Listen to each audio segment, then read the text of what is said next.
welcome to episode 983 of the Player One podcast for Tuesday, September 30th, 2025. I'm your host, Chris Johnston. With me, as always, from Canada, Mr. Greg Seward. Yellow. How's it going there, sir? Pretty good. It was a big week here because my son was drafted to. Oh my God! Not the military. Not the military. Oh my God! No. The U.S. hasn't started that yet, but and by that I mean the conflict where our children will end up being drafted. But no, for lacrosse, for a lacrosse team here. Wow. On the East Coast, so it's pretty cool. Well, fantastic! Yeah, congratulations to him. That was pretty easy for me, but yeah, congratulations to him. So. Yeah, no, I'm proud of him. That's great. He's worked really hard, so it was really great. Good. Great news indeed. And joining me from the great state of Washington, Mr. Phil Theobald. And hello. How's it going? Great. Awesome. It's going great. Yes. Couldn't be more pleased. Couldn't be more pleased? No. I am at maximum pleasure. Oh, Yikes. I am experiencing the tip top of physical and mental pleasure right now, here, today.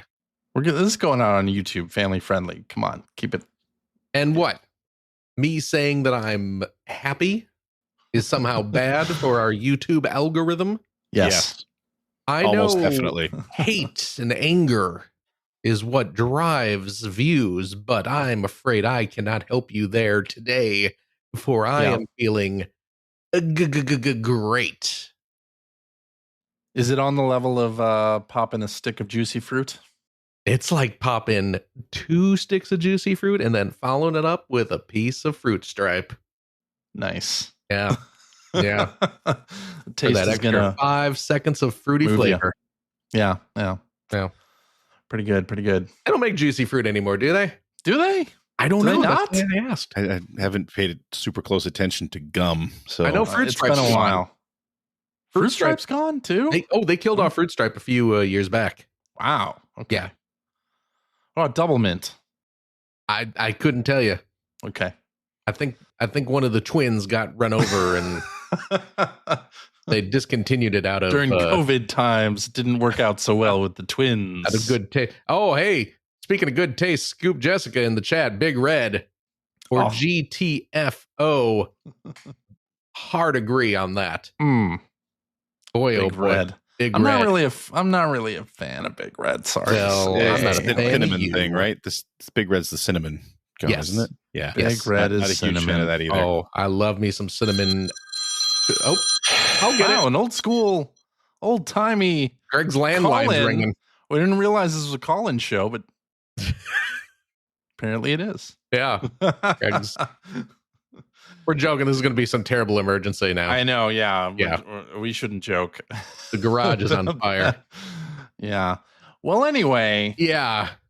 we should talk about some video games. DJ, just for reference, I'm actually feeling pretty lousy today, so that was all just a bit. Are you really? Okay. Yeah. Nah, I mean, I'm fine. I'm at moderate levels of happiness. Okay. Well, that's good. Blackjack chewing gum. Get out of here with that. Blackjack. No. And I'm a guy who likes that weird old grandpa candy. Oh, and even I'm just like, I am a weird old grandpa myself, but I don't like that candy. you're not a weird old grandpa. You're right. Not yet. Unless I don't like. unless I don't you've like- had an exciting week as well No. with your. I don't like the licorice. I'm not a licorice person. I'll tell you what, I'm not traditionally into licorice, Yeah. but I can't resist a good and plenty. I can't do good and plenty. I've tried. It really rings my I bell. can't Let me do tell it. you. Is that Mike and Ike's are better. is Good and Plenty like black licorice flavor or? Good and plenty. It's little black licorice nubbins surrounded Yeah. by a candy shell. Can't do the it. black licorice. And see, I love No. again, this goes into my love an old grandpa candy. Do you like candy corn? I love candy. I love corn. Actually- candy corn. Actually, I like candy corn too. Hey, look at us. Candy corn is unfairly maligned. I agree. I agree with that There's statement. nothing better than little pieces of wax. Dana Dana also agrees. That's definitely a snack treat that we are aligned with. My problem with candy corn is I like it too much, and I don't know when to stop, and I start feeling really sick. Oh yeah, that can make you feel. Well, don't do that. Yeah. Fast. Well, I know I shouldn't do that, but I do. Cut yourself off. Necco wafers. I love me a Necco wafer. We don't have those here. I was not a Necco wafer person either. No, well, nobody is. It's I'm fairly certain it's me keeping the Necco company. Solvent. Necco wafers, Greg, if you are unfamiliar. Certainly you are familiar with those little chalky conversation hearts. Oh yeah. That come imagine those. Sweet tarts, isn't that what those are called? No. I think that's what they're called. Sweet tarts are something that's something entirely different. Oh, that's what I was thinking of. No. You're the little hearts that have little love you and be mine. The Valentine's candy. I know. Yeah. I know what you're talking about. But anyway, Sweet imagine those, but the approximate size and shape of like a quarter. Yeah. They're just thin little discs. Yeah. Yeah. They're great. Disagree. Circus peanuts, also great. Also disagree. I don't know. Lord, do I love. Not a fan. Are those the peanuts that have like the red candy coating? Is that circus peanuts or what are circus peanuts? Circus peanuts are just like the little soft kind of marshmallowy. Oh my God. They're I know what you're talking about. Yeah. No, those are gross. Are you thinking Boston baked beans? I could be. I don't know. I don't know the name. I don't know the names of all this candy. Yes, that's exactly what I'm thinking of. Yeah. No, circus peanuts are those. Not into that. Those orange marshmallowy. See, CJ claims he's like, "Oh, I'm an old grandpa." You clearly are not. I guess not. CJ is more like an old grandma. He likes just the bowl of hard candy that's kind of fused together. Yeah. I'll take that. The ribbon candy. Yes. Yeah. That's right. And they're all like stuck together because all the grandkids have been pawing at them with their sweaty hands. Yeah, and they've been sitting in that bowl for about 20 years. Absolutely. Yeah. Don't look in the background. The dust adds flavor. We bought these when my son came home from Vietnam. Yeah. The celebratory ribbon candy. Yeah. Well. Yeah. Should we talk about video games? Why? This has been pretty good. Yeah. Because there was a state of play last week. Really? Yeah. Was there? Did you not watch it? No, I watched it. State of play. I did. I just kind of forgot about it. Yeah. Me too. But the most interesting thing from that state of play, I think, was what rounded it out. The ending, the capper. It was, of course, Wolverine. Marvel's Wolverine. We saw gameplay. Snicked. Gameplay for the first time, and they announced that it is coming in the fall of 2026. We're going to hear more details about the game in the spring. And this will be an Insomniac action game. I'm certainly looking forward to it. Can't wait to play it. It's wow, is it gory? It's pretty damn gory. It's weird that people are like shocked that a Wolverine game has like. Well, no, I'm not shocked I'm not shocked based on that. I was curious about, and I think actually, I don't know, it's the development director. I forget what her title was, but I think she said something in the sort of the interviews about that they weren't sure they were going to be allowed to be as gory as they felt Wolverine needed to be. And I think she even mentioned, again, I think it was her, I forget her name, but I think she even mentioned how like when she first saw the animation where he puts his claws up through someone's head, right? Yeah. She had pause. It's like, have we gone too far with this? So that's kind of what I mean. Yes, I think a Wolverine game needs to be gory because that's the character. But I also wouldn't have been surprised if we saw this and he's just fighting a bunch of robots or something like that. You know what I mean? Just so it wasn't gory. The last movie with Wolverine had a man get his entire skin ripped off. You're not understanding what I mean here. But, no, I understand. I'm not talking to you. I'm talking to the world in general. Yeah. Don't be surprised by this. People got their skin ripped off. A woman shoved her hand through a man's face in the last Wolverine movie. Why are you surprised about claws? Come on. Sure. You know, well, and I'm sure that if you're going to play this with your family in the room, there will be a setting to turn it off. I'm sure that there will be. The 'Cause Nintendo Insomniac setting. They're all sweat. does that kind of thing where it's non-gory kills. right? You're still Something shoving like that. knives through a man's face. Correct. Like I said, there will it's like- still be that. It's like They're- Nintendo with Mortal Kombat. You're still murdering people, but at least Yeah. there's no blood. And there will be no blood. Yeah. Yeah. What did you think of the trailer? I mean, looks promising. I mean, yeah, it looks pretty great. darn good. I think it looks great. I'm so excited. Yeah. I am really curious to see, and it looks linear, which I hope it is. Yeah.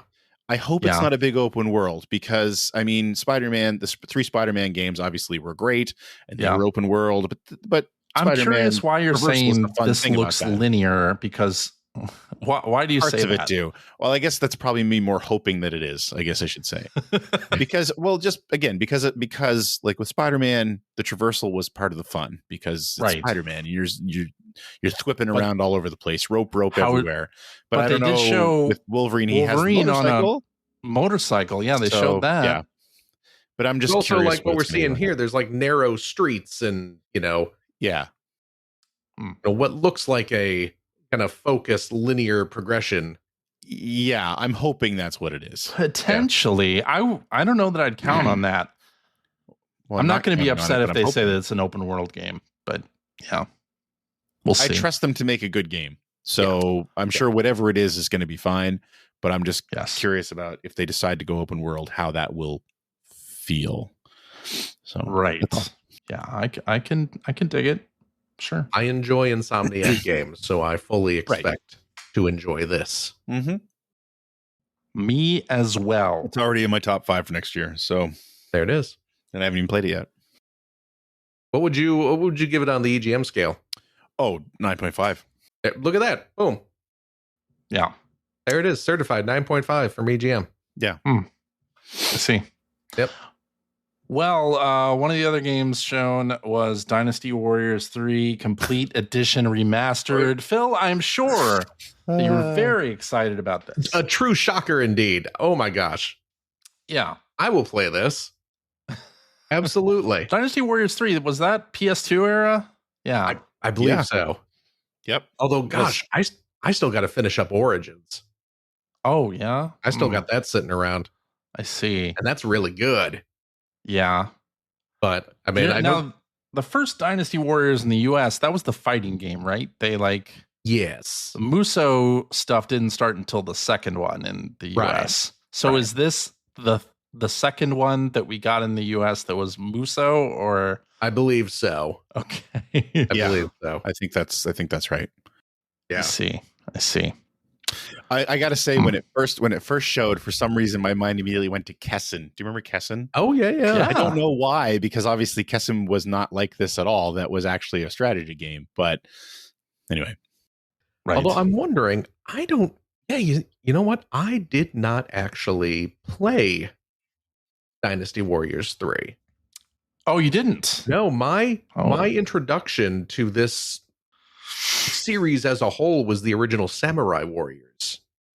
Which came out a couple of years after I see. Dynasty Warriors 3. So I am this will be new to me. But I've also heard that 3 is a very well regarded game in the series. In the Muso and the remaking series. Yeah. Exactly. I reviewed one of the PS2 games, and you probably played it for 5 minutes and was like, "Oh, this is boring. You just tap X." No, that's not true. You read the review guide. Yeah. That's not true. I did not. I played it for more than that. I swear. And then you gave it like a 4 and you were like, "Oh, you just No, I don't think I gave it a 4. We can look back. I mean, we could. There's a whole compendium now.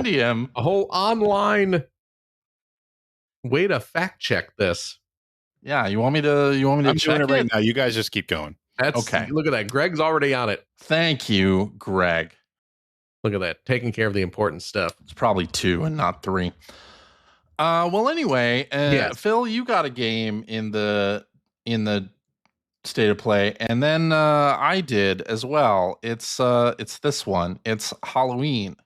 Oh, right. Which they showed some gameplay, and they did a release date reveal for Halloween. Halloween, of course, the 1976, 7, one of those.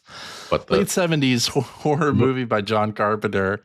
I'm going to say 78. Maybe so. I don't know. I'm going to look it up. I don't know either. Oh my God, it was 78? Oh, okay. 78. How did I know that? Excellent. Boy, oh boy. CJ's never reviewed a single Dynasty Warriors game. I don't know where you got that. That's not true. That is not true. Not an EGM, you haven't. Maybe not for EGM, but I've definitely reviewed a Dynasty Warriors. Oh, you know what? Actually, I put in Dynasty Warriors 3, so maybe it filtered it. But you did not review Dynasty Warriors 3. Dynasty Warriors 3 got an 8, 8, and 7 in EGM, by the way. Oh, wow. Okay. That's shockingly good for what I would have expected. I've definitely reviewed a Dynasty Warriors, though. Okay. This is a definite. Okay. You're right. Dynasty Warriors 2. You reviewed Dynasty Warriors 2. Oh, what do you give it? 6.5. This is 6.5. That's not a bad score on the EGM scale. That's above average. It's slightly above average. Yeah. Well, anyway, Halloween, an asymmetrical online multiplayer horror game, which I love. You do. Is coming out next September. So I'm very excited about that. They announced it at Gamescom, but they didn't show any gameplay. So we get gameplay here. Gosh, it looks an awful lot like Friday the 13th. It looks the game. So much like Friday the 13th. Yeah. That's all I could think when I was watching it. Calling the cops. It's got fighting Michael Myers. Michael Myers has some supernatural abilities. It may as well be a Friday the 13th, the game sequel. And I am stoked. Yeah. Beyond belief at that, because I absolutely loved my time with Friday the 13th, the game. Oh, good. It's a single player and multiplayer horror experience. Yeah, they are doing a single player mode. Oh, really? Okay. So I don't know what that entails. Just you and bots.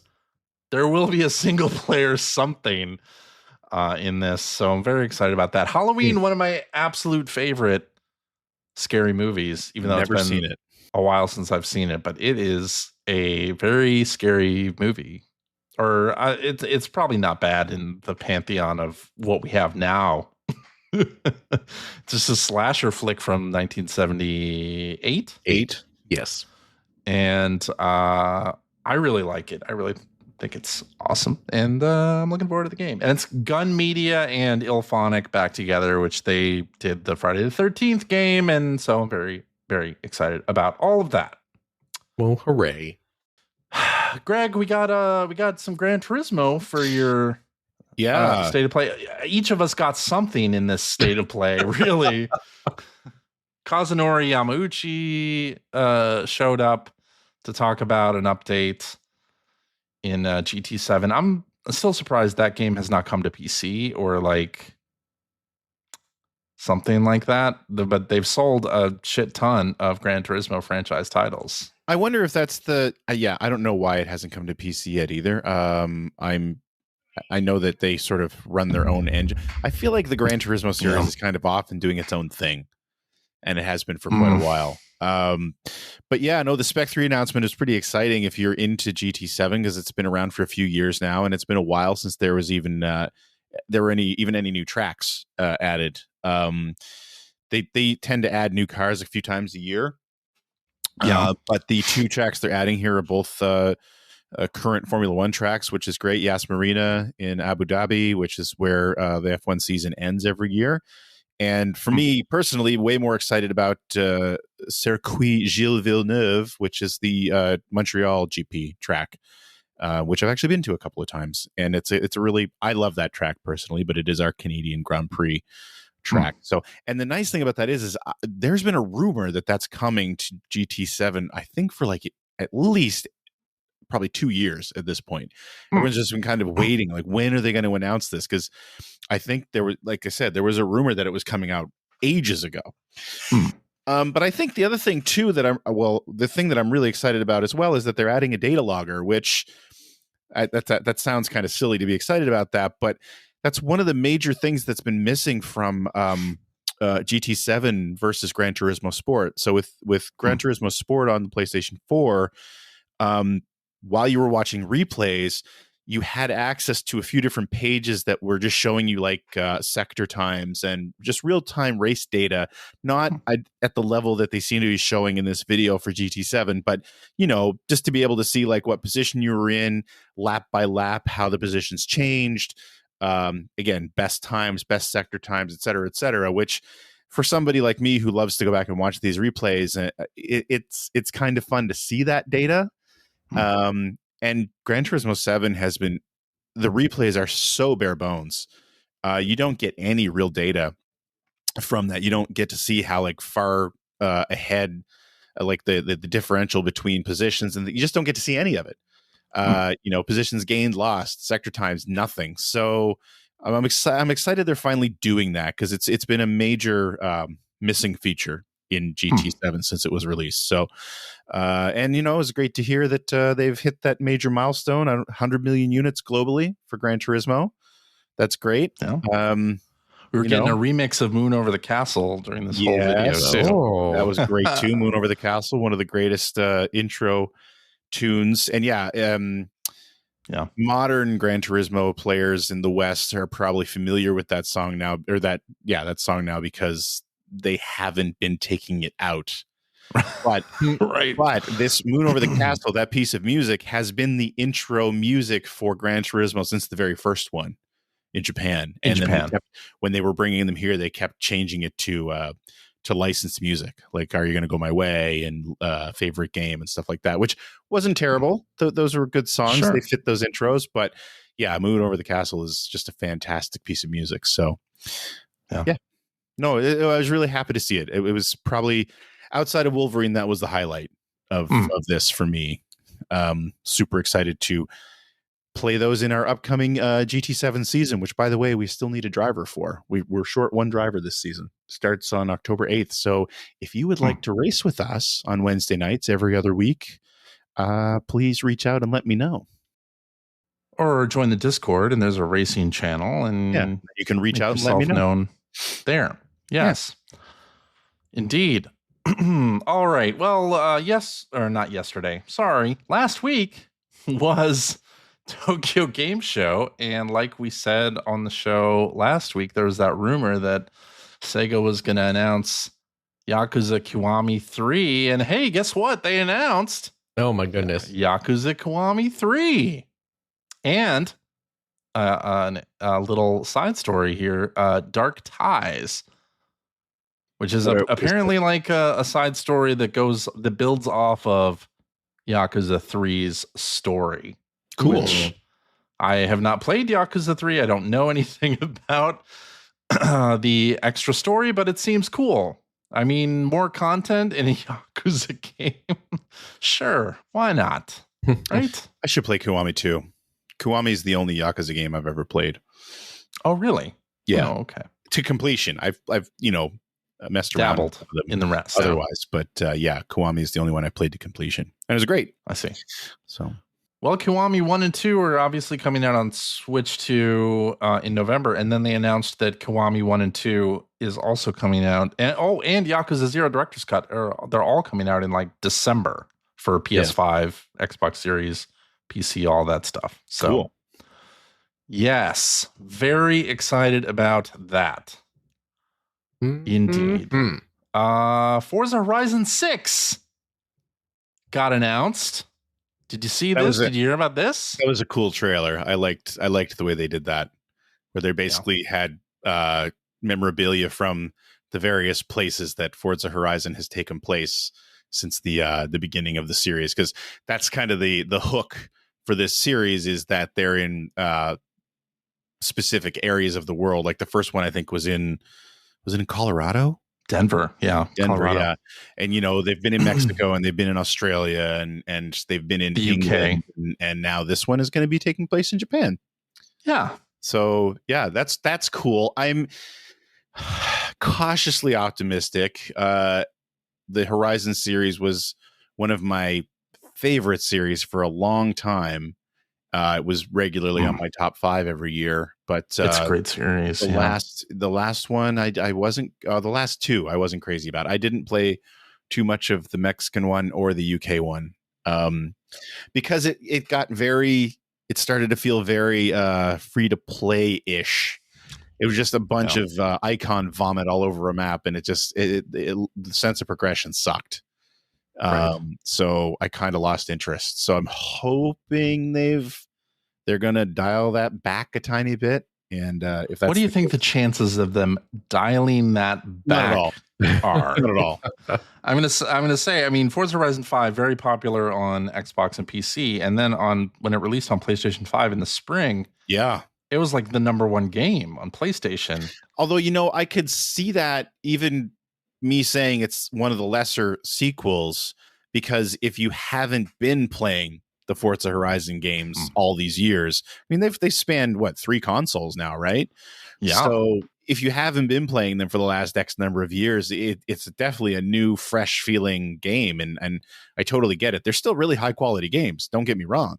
I just didn't like the format that they took. Like 1 through 3 1 through 3 were fantastic, like just so good. But 4 and 5, I definitely dropped off. But I can see why it would be popular for a group of people who haven't had those games on their console, if they're only like PlayStation gamers or Switch gamers. So yeah, Switch gamers. Oh, I mean, Forza Horizon's not Xbox. I'm just saying announced for Switch. Didn't have an Xbox is what I'm getting at. Yeah. And Microsoft did also announce Flight Simulator 2024 is coming out. Oh yeah, for the PlayStation 5 in December. That'll be interesting. Apparently, they're going to do PSVR 2 with that as well, which is kind of cool. Okay. So yeah, pretty exciting. I still want to see Sea of Thieves on Switch 2. When's that going to happen? I mean, come on. I guess they're not going to announce that at a State of Play though. So, but they also announced that we got a crossover here coming to Sonic Racing Crossworlds. This is part of the State of Play as well, and that Mega Man DLC is coming as part of the season pass for Sonic Racing Crossworlds. We knew that though, right? We knew that, but we had not seen. There was a leak. Okay, I think someone had gotten an early. Well, I thought it had been an official announcement. No. Someone got a hold of the physical release early.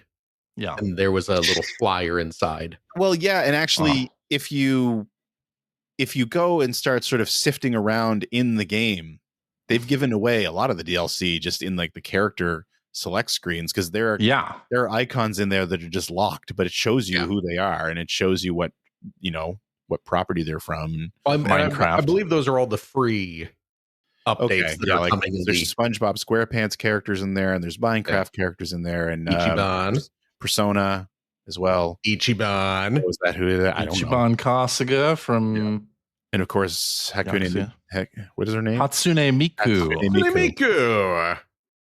Anyway, we're going to talk more about that in the what you've been playing. Obviously, we're going to talk more about Hatsune Miku. Sure, it's about damned time. Finally, gosh! All right. Wrapping up the news here. Doug Bowser is stepping down as Nintendo of America's president and COO. It's going to be replaced. Kidnap Peach now. What's that? Who's going to kidnap Peach if Bowser's gone? It'll have to be Devin Pritchard, the new president and COO. Doesn't have the same cachet. No. Oh, well, come on! Somebody named Bowser running Nintendo. Like, I know, that just makes sense. Perfect was that? That should have been a lifetime appointment. He shouldn't have been allowed to retire. But he wasn't really the public figure that like Reggie was, or Wada. Like, you're right, but he's stepping down, and we're getting Devin Pritchard will be president and CEO instead. Not sure what that means exactly. Probably not a whole lot for consumers. Yeah, ultimately. But there it is. Yeah. All right, let's get into what we've been playing. Phil. Yeah? Why don't you kick it off for us? Oh, boy. Just kick it off for us, Phil. Just take the here ball we go. and kick it. Boot it. Here we go. Yeah. I've been playing some Sonic Racing Crossworlds. Let's just get into that. Me Just too. get it out of the way. 'Cause I know we've all been playing. Unless Yes, we we want to hold have. that off till later. No. I mean, it's the only thing I've been playing, so. Okay, well, let's do it then. Sonic Racing Crossworlds, a hot new racing kart simulator from the people who brought you Golden Axe, is now here, featuring And Sonic colors. the iconic and Sonic infamous blue hedgehog, Sonic the Hedgehog, Yep. racing, pacing, going for the gold with every fiber of his lovable being. Uh-huh. Kids love him. Often imitated, never duplicated. I see. Rocky Road himself. So which character, which Sonic character are you playing as? I know both you and me are anxiously awaiting the Ichiban Kasuga unlock, which has not happened yet. Won't happen until towards the end of the year, probably. I think it's November, they said. November. Is which isn't that far away. No. Yeah, you're right. not. It's very close in actual fact. But yes. In the now you have meantime, Sonic characters to choose from. Many of Sonic's pals. yes. All of Sonic's pals, I all think. of Sonic's pals. And enemies. I am playing as the best Sonic the Hedgehog character. Yeah? Metal Sonic. Metal Sonic. Metal Sonic is No notes. exactly the best Sonic character. Yes, I have been playing as Metal Sonic in lieu of Ichiban. Yeah. But I'm really enjoying this game. It's a fun game. Me too. Have you mostly been playing a single player? Yeah, I've just been playing the single player. I've gone through a couple of the cups or whatever. I'm just playing on the normal difficulty for now. Yeah, this is what I do in Mario Kart. You know, you start on the 50 cc's and you work your way up. Yeah. So I'm doing that with this. I've gone through the first couple of cups so far, and of course they have a little different thing here where like you have a rival for each cup. So there's a character that you need to beat. Yes. Yeah. Although I haven't figured out necessarily what that gives you. Nothing. Is it just tickets? As far as I can tell. Well, it does. Gives you tickets. I've noticed it keeps track of the number of times you've beaten a rival. Yeah. So presumably, like once you become a rival with everyone and defeat everyone, maybe you get something. I don't know. But yeah. Also, there's a lot of content in this game. I've been digging it.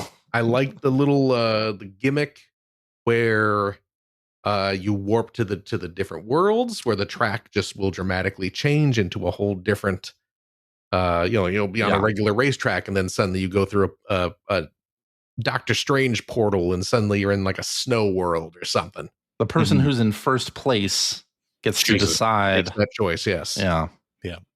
Which means I always get to choose. Yes. Because I'm playing on normal difficulty and it's not much of a challenge. I see. I'm having a good time. Have you? Who have you been playing as? I am playing as Charmy B. Charmy B. I don't know why. I just think a B character is ridiculous. You're on Team Chaotix, I see. In terms of anyone from Chaotix. Okay, it's just ridiculous. So I picked Charmy. So that's where I am. Greg, who is your? I've been playing Sonic. You I did the same thing in Mario Kart. Basic Mario. So do you really? Yeah. Mario Kart. Mario Kart World. There's so many options. Yeah. There. Yeah. Sure. Okay. So many. Oh. Okay.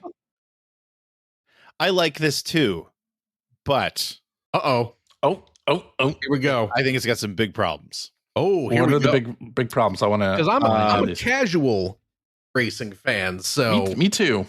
So I don't have the in-depth knowledge that Greg here does. You know what? I think it has similar problems to the issues that I have with Mario Kart World.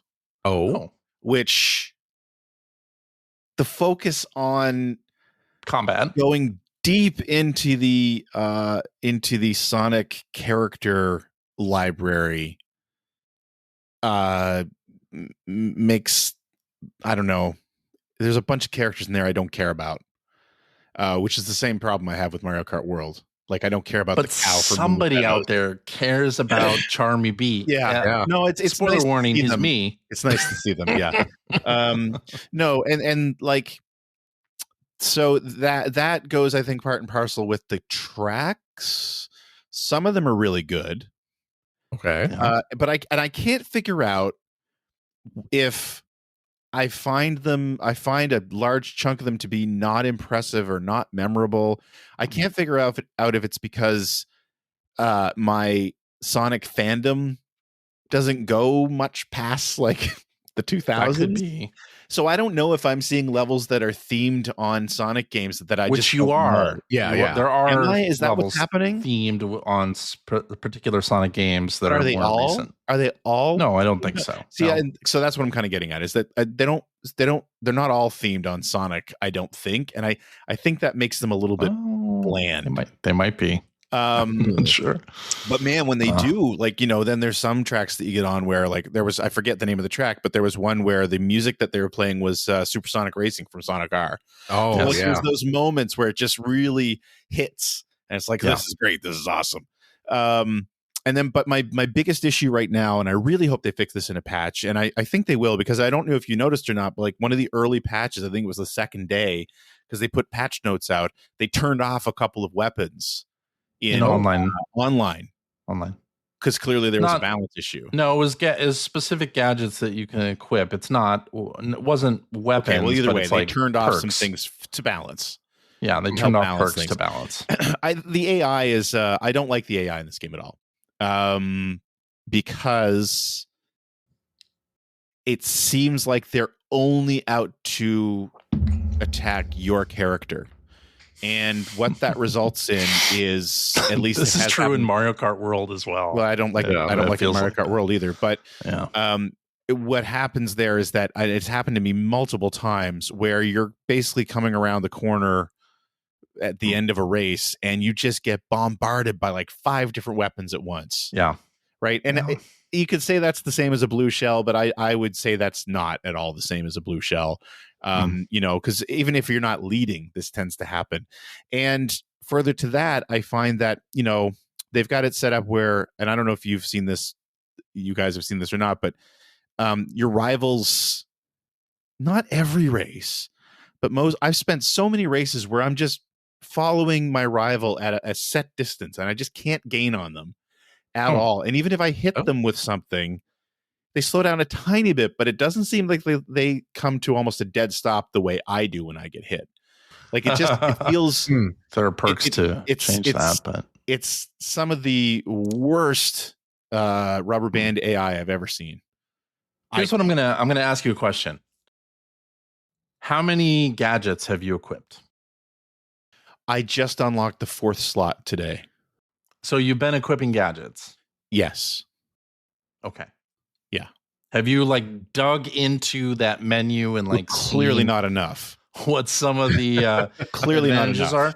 Because you can actually impact kind of a lot of things, like how often particular items show up in item boxes. Like, you can basically and you can give yourself a free item at the beginning. Yeah, I've done that.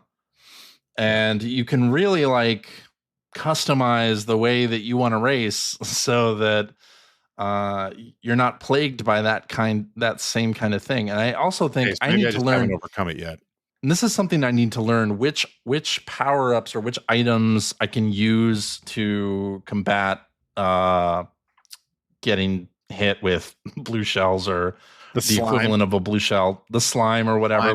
Because there are counters. Like, I've seen it while racing. I know that there's a system there because you hit L1 to counter, and it tells you to do that. I just need to know, okay, which thing should I have equipped in the main slot to be able to do this? Oh, yeah. You can one of the perks is you don't lose your items when you get hit or fall off, which is good. You can add a third item slot to your thing. So I mean, there's a lot of little like tweaks that you can do that I think are awesome for players. Like I said, and I love the customization. I love that you can customize all the vehicles. You can unlock different parts to customize, and they do have an effect on the vehicle's abilities. Don Quixote logo and like Ichiban, Kokobanya. You paint them all. Like there's some really nice customizable. There's some fun Japanese logos that you can put on there. You can, if you want your Republic of Gamers logo, because you're a ROG Ally player or Alienware. That's a little weird. That's weird. But like having the Haichu logo on the back end of my car, I like that. I'm down with that. It's just the balance bothering me. Like even when you get to the point at the race start, you always start last. Your rival always starts first. Doesn't matter how you finish the last race. You always start last. You got to get that quick rival boost always start. Starts first. And you can give yourself the power up where you get a boost right off the jump. I actually have that one. I think I'm using that one. Yeah. Anyway, like I said, I just think the balance is off in the game. That's just my opinion. I'm going to say this would be an incredibly hard game to balance. It would be, and there's an element of there feels like it's almost like the vestiges of sort of a free to play thing. Like so the whole game's economy is based around tickets. Yes, you earn these little tickets. Right? Your engagement with the game is the economy. To retry a race, you have to spend tickets. Yeah, that's dumb. I'm not saying it's not dumb, but I think eventually you have so many tickets it doesn't matter. Maybe that's like in Yakuza, they're going to charge you 400 yen to use a cab. Eventually, at a certain point, it don't matter. Yeah. Right. You just do it. I'm it's better than Team Sonic Racing, but it still doesn't hold a candle to Racing Transformed. And Transform is like 12, 13 years old now. And I actually went back to play Transformed just to sort of, think, am I overreacting to the balance issues? And I don't think I am. I think it's got some major balance issues. Now, all that being said, I haven't played online yet. Well, let me preview the online. I played a lot online this weekend with our good friend Mike. Let me just preview it. It's a cluster fork, pretty much. Like, drives me crazy. If you thought the races in Mario Kart World, the sort of, if you thought that was chaotic, this is chaotix. This is chaotix. It's way more chaotic online.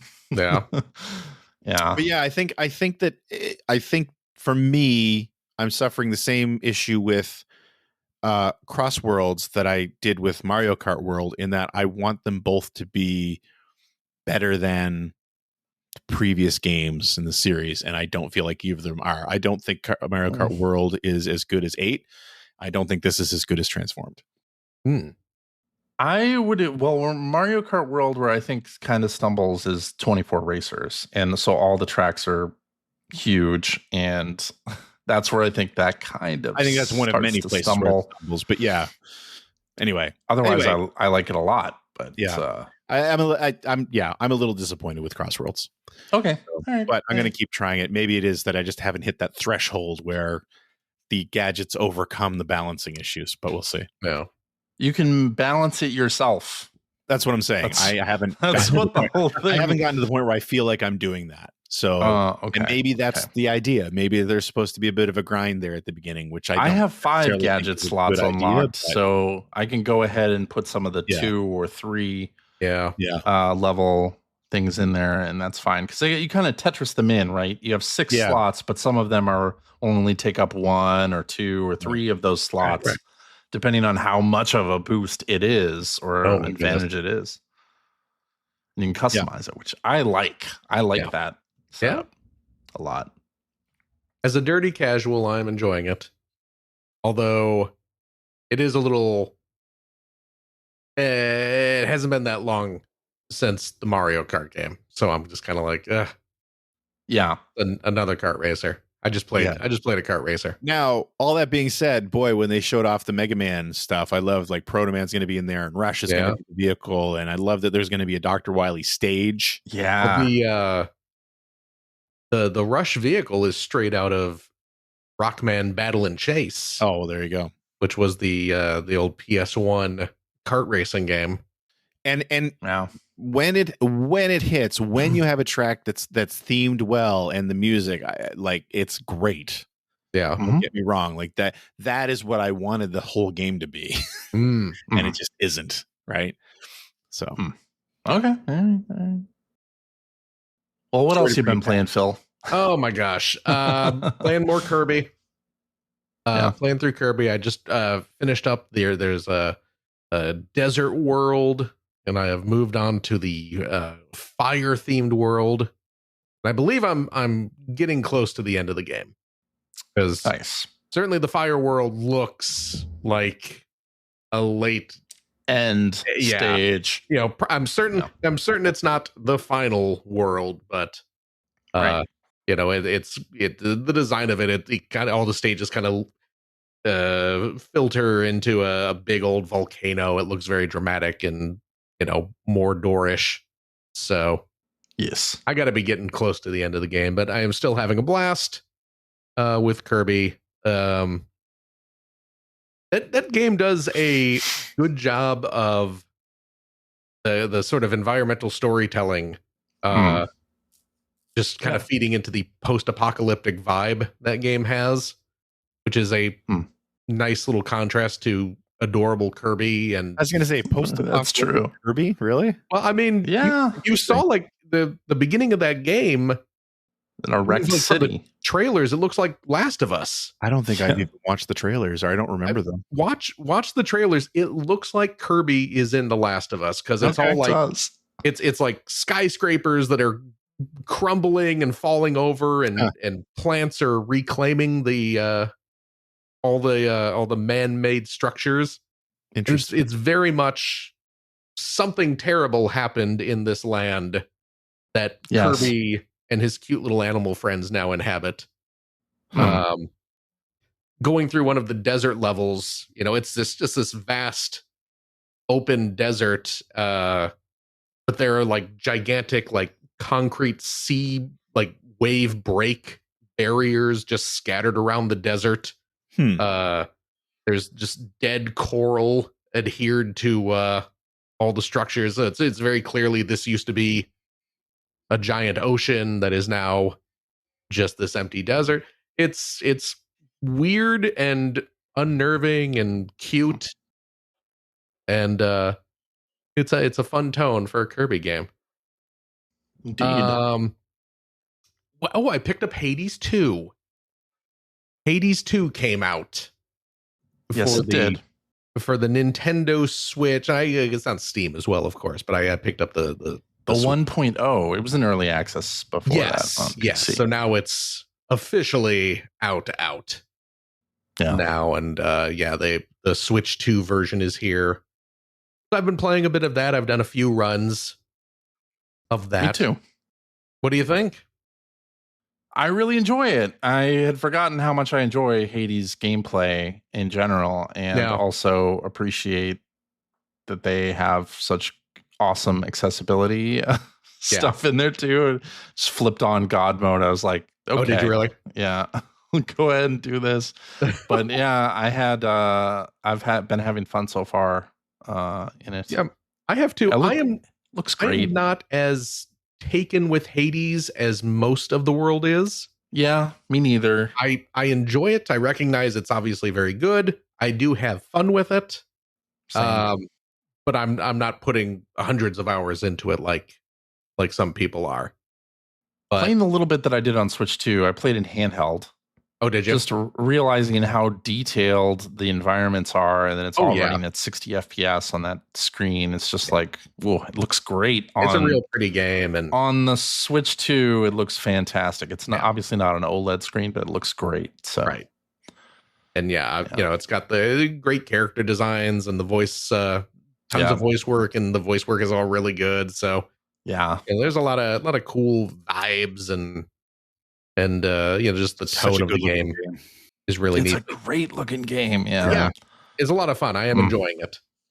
Yeah. So I will be playing that kind of, like I said, I'm not going to get like crazy into it like I did with, let's say, Dead Cells or Rogue Legacy, but I will absolutely be popping in and doing the occasional run in that game and just progressing a little farther each time, because that's how those games work. The last thing I've been playing this week, probably not the proper word, but I picked up for the Switch a program, question mark, called Blippo Plus. I've seen a couple people playing this. Yes. And I've watched a little bit of it. I want to know what the heck it is. So Blippo Plus is an expanded version of the original Blippo, which debuted on the Playdate. Yeah. Now, this is not so much a game as it is a TV simulator. It's published by Panic, the good folks who brought us not just the Playdate, but also my beloved, thank goodness you're here, Untitled Goose Game. And it is very much, you turn it on and it sets itself up like you are somehow logging into a cable TV transmission. The premise is that Blippo is basically some alien television signal. If you've watched Rick and Morty, and you may remember the interdimensional cable episodes, it's like that. Okay. Crossed with the British comedy show Look Around You. I'm interested. And it's all live action. You're just flipping through TV channels and it's just random bizarre like talk shows and weather channels, and some are just static, and there's like an adult channel that's scrambled, and if you keep watching, sometimes you'll get little quick flashes of images. Or just like back in the day. Yeah, just like back in the day. And it very much has a community like public access cable channel vibe, which if you grew up during the 80s, you probably remember there were a couple cable channels that were like a community access, and it was just zero budget. They let people go into a TV studio and record. I used to work at one of those places. I was on several community access programs. Yeah. Were you really? I took a class during the summer. My park district was making television at the community access channel. So got to be a cameraman and director on, I don't even remember what we did. Yeah. But yeah. Bill Mudron in our chat says it's what the family in Maniac Mansion would have been watching on TV. Yeah. The Edisons. That's the Edison family. But yeah, it is very much just weird. This, but and there seems to be, because I sat down and I watched a lot of it last night. Okay. And apparently, from what I understand, it has like weeks worth of broadcast. It runs in real time on an 11-week loop.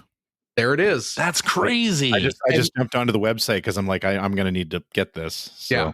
Yeah. Each show is like a minute or two, and then it cuts to the next show, and you can flip around channels. If you're watching the video, you probably saw there was an automated TV guide that's kind of like back in the day. Just like back in the day, or if you watch like Pluto TV today, it looks like that. But yeah, it very much has the aesthetic of like a 1985 cable hookup. So there's no game? There's aspect? There's no game. It is absolutely just like, it is like an art project. It is an elaborate. Cool. Hey, that's cool. I'm down with that. And you know, I showed it to Dana earlier today, and I was like, I have no idea. You are either gonna like find this confounding and just not like it, or you're gonna think it's the best thing in the world. She thought it was the best thing in the world. She immediately started looking up, like, she's like, who did this? Who wrote this? Yeah. And apparently, who's responsible for this? I guess like the main writer, she also does like science fiction stories and things like that. So cool. Okay. So they have, there's like people who have writing chops creating this. And there does seem to be like some sort of, and I'm assuming as you watch it over what did you say, like 11 weeks worth? 11-week loop, it says. It sounds like there is a sort of like meta narrative that is building, like, that's cool. Because in one of the early, as I'm flipping around, one of the news broadcasts is talking about how, like, because again, these are, you're watching, it's an alien signal from a distant galaxy, and they were explaining that their scientists have figured out that someone in some aliens far away have been able to intercept their signal, and they don't know who, and that is us. They are referring to us, but they don't know what these aliens are that have picked up their signal, but they're going to be investigating. So I'm sure that there is some sort of meta narrative that is going to be revealed if you keep watching it for weeks and weeks on end. But it's weird and delightful, and I love it. I'm gonna have to get this. And you know what? It's I would imagine probably fantastic to watch when you're high. I would imagine. You didn't already do that? You didn't do that yet? Don't know. I can't speak for sure, but I would imagine that it's great. But one of the other cool little things about it is when you're watching the video, you can hit, I think it's the X button, or the Y, one of the buttons on your Switch. You can put it in like a low fidelity mode. And it's just the playdate mode. It turns into the playdate mode. Yeah. It's just like the video shrinks down and it's just black and white. And that's nice. Okay. Fantastic. It's got, you can turn on closed captioning as well. So everything's closed caption. So yeah, it is bizarre, but yeah. That's cool though. I love it. Yeah. It's also on Steam. If you want to check it out there as well. Okay. But yeah, I picked it up. I think it was, how much is it? It's like $20 or something. Like $20. Yeah. 15, $20. I'm not sure exactly. I'm considering getting it. Not sure. I mean, considering what, how much is on there just in terms of raw footage. It's pretty interesting. Interesting. I like that idea. So yeah, I have to keep tuning in to find out what kind of story they have brewing in the background, but yeah, it's neat. It's cool. Super neat. So that is what I have been playing this week. What about you, CJ? Me? Yeah, DJ. Well, I have been spending most of my time this week playing a little game called Silent Hill F. Oh my goodness. Ooh, I'm interested. Too spooky for me. It is spooky. It is not, I don't know if I would say that it's scary so much as creepy. Just like, and this is the first Silent Hill to be set in Japan. It's kind of old-timey Japan. and you play define old timey. Like 60s, I think. Oh, okay. Yeah. Okay. And this high school girl, Hinako, discovers some things that are happening in her town. But during the story, you're not sure if she's just seeing this stuff or if it's actually happening or like what is real, what is not. There's a whole sort of second, not reality, but like a dream land that you go to. So you're not really sure, what is real and what is not. And you find a lot of lore in journal entries and letters and things, which you love that. Well, here's the thing. I don't love when they put lore and stuff in journal entries. I'm not generally the person that reads them, but I will say, to this game's credit, they're often very short. Okay. Which I like. Okay. And I don't have to read it off of the item itself. I can bring up and it doesn't even give you, some games like they bring up the handwritten letter and you have to read it on that, but you can also press a secondary button to bring up just the text.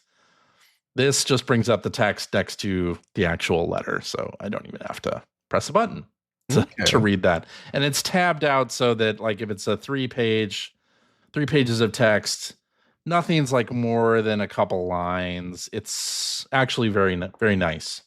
I like that aspect of it quite a bit. And I've been reading it and I've been playing it with my daughter. My daughter's been staying with me and we've been playing Silent Hill F together. So I've been reading the lore, not just for myself, but also for her benefit too, as she watches me play. And it is a very creepy game. I'm probably like 7, 8 hours in. Yeah. Pretty far. I like it a whole lot. Good. I like it a lot. And I know there are Silent Hill fans on the internet who don't like it. Oh. Go figure. That? Yeah, I mean, I saw a thread today asking, is it really a Silent Hill game? Is it really a Silent Hill game? Yeah. Why would people think it's not? I don't know. Because it's not set in a town called Silent Hill. Oh, Phil. That we know of. That we know of. Yeah. I suppose that's true. We don't know. But I really enjoy it a lot. I love the setting. I love the environments. Like, everything looks amazing. The characters, I'm playing in English, the English dub, and it's very well done. Some people from the Yakuza games are in there, which is very distracting. There's one major character who is the president of Tachibana Real Estate in this game. So every time he speaks, I only hear Tachibana Real Estate discussions with Kiryu and all of that stuff. So, but no, I think it's a really, really strong game. Combat is clunky, but it often is in games like this, I find anyway.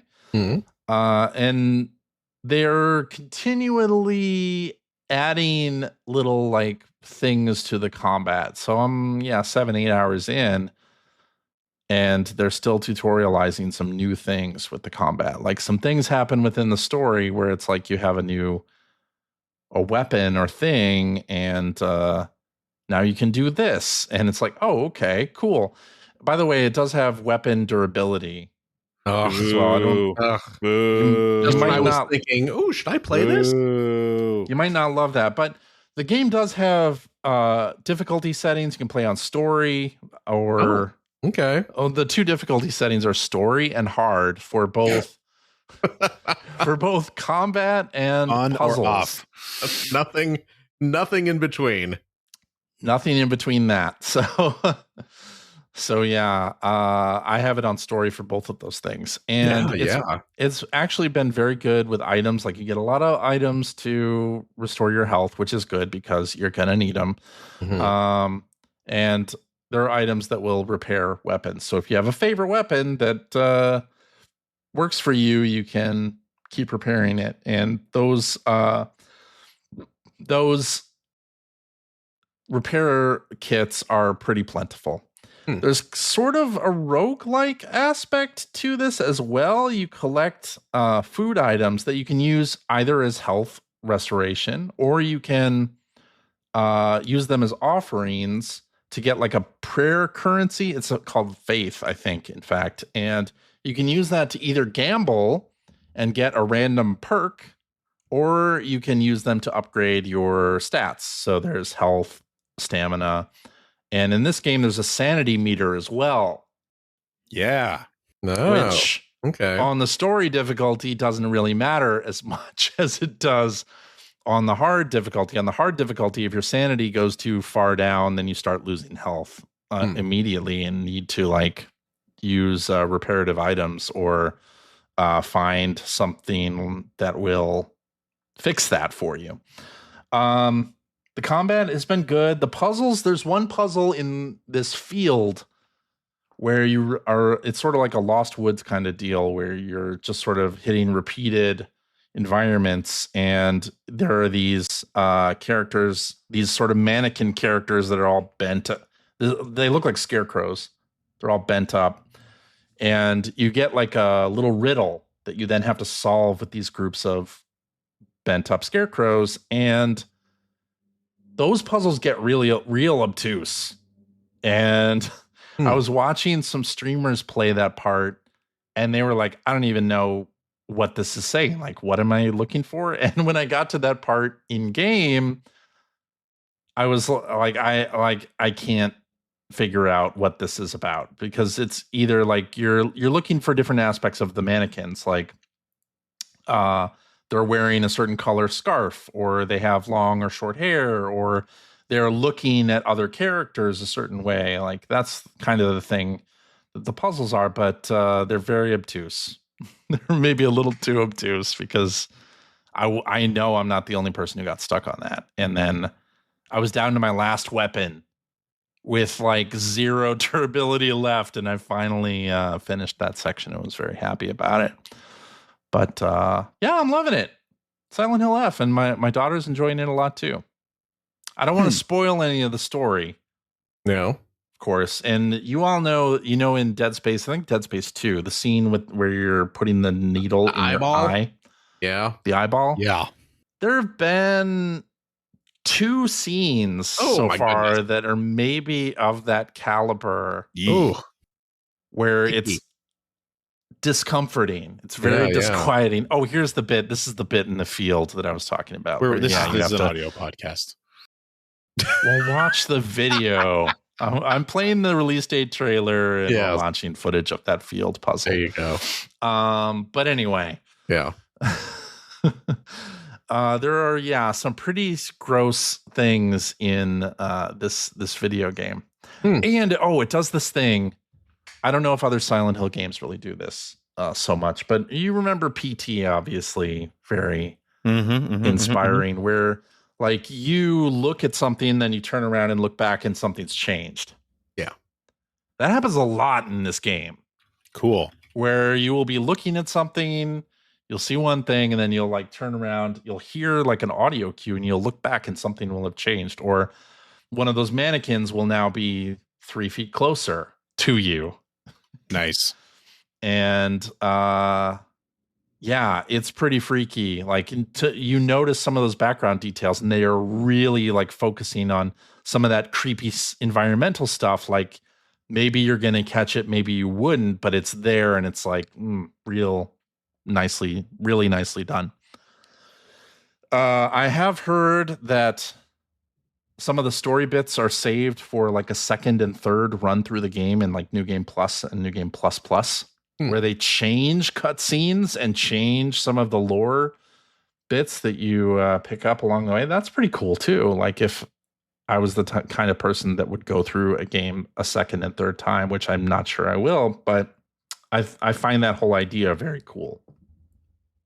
So kind of a lot to this game. Like I understand the criticisms of it from Silent Hill fans, but for me, who I've only played 1 or 2 other Silent Hills and never to the end, And I played Silent Hill 2 Remake quite recently, which I also enjoyed, but not all the way through, obviously.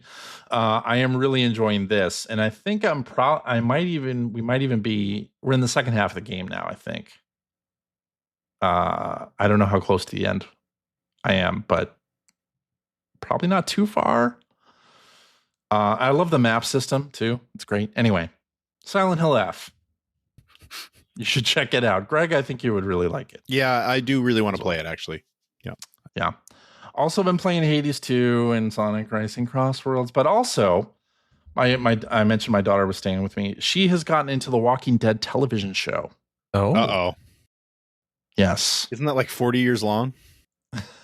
Basically, there's a lot of it, right? And I was like, hey, we should play the Walking Dead game, the Telltale game. Because, first of all, the first season of that is fantastic. Yep. Yes, it is. Very good. And I've never played any of the follow-ups. Oh, I played season 2. But I played season 2. Yeah, but there's four seasons. Yeah, I never I dropped off after the played all. Was it Michonne was the third one, or no? Michonne is a side story. So there's 4 plus Michonne and like something else too. There's like a bunch. I remember that name. So we started playing through The Walking Dead Telltale, and I don't know if you know this. In 2019, they released a remastered version of it, the whole thing. I think I did know this. Yes. And I don't think I realized that they did this. But it's a full-priced game. We talked about it on the show back when it came out. Yeah. I don't think we did any sort of big elaborate playthrough, but we acknowledged it. We definitely didn't, because I didn't play through that at all. I didn't buy it at the time, but I bought it now. Yeah. And we started playing through it. And yeah, it has updated graphics, some updated like quality of life things. Because if you'll remember, the engine on that game was very... very rough. It was very, very Telltale Games. Yeah.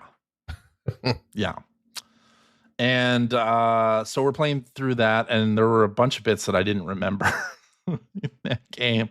But it is very fun, and my daughter is playing it, and I'm watching her play it and make different decisions than I did in the game, I'm pretty sure. And we did a whole, didn't we do a whole episode on the first season of The Walking Dead? Yeah, we did.